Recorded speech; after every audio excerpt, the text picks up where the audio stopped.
खुलुमबाय। दिनै 13 आगस्ट 2025।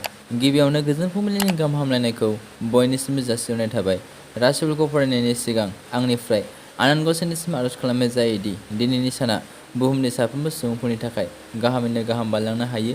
जेबो खैफोद आफोद जायालासे फैदो दानिया दिनैनि राशिफोरखौ खोनासंदिनि। गिबियावनो दङ मेष राशि। हरखाबै माबाफोर मुवा बेसाद मोननो हागौ, गोसोखौ गोजोन मोनगोन, मोजां सान। बृष राशि।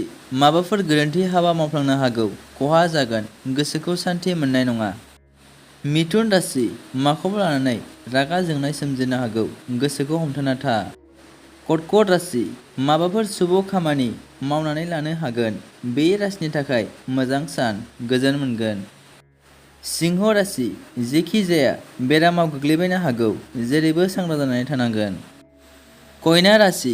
गोसोआव माखौबा लानानै गिखांनाय सोमजिनो हागौ, गोसोखौ लोरबां लानो नाङा। तुला राशि। जेरावखि जाया देहायाव जोखोमफोर जानो हागौ, जेरैबो सांग्रां जानांगोन। वृश्चिक राशि। गोथार खामानि मावनो गोनां दङब्ला मावनानै लानो हागोन, साननाया जाफुंगोन। धनु राशि। माबाफोर जेंना जेंसियाव गोग्लैबायनो हागौ, गोसोखौ सान्थि गैयै मोनगोन। मकर राशि। आखल आखु गाज्रिनि थाखाय गोसोआव दुखु मोनखांनो हागौ, गोसोखौ हमथा।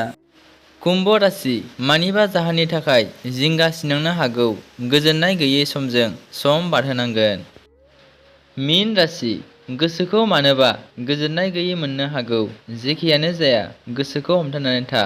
दिनैनि राशि फरायथिनाया एसेनोसै, गोजोन्थों।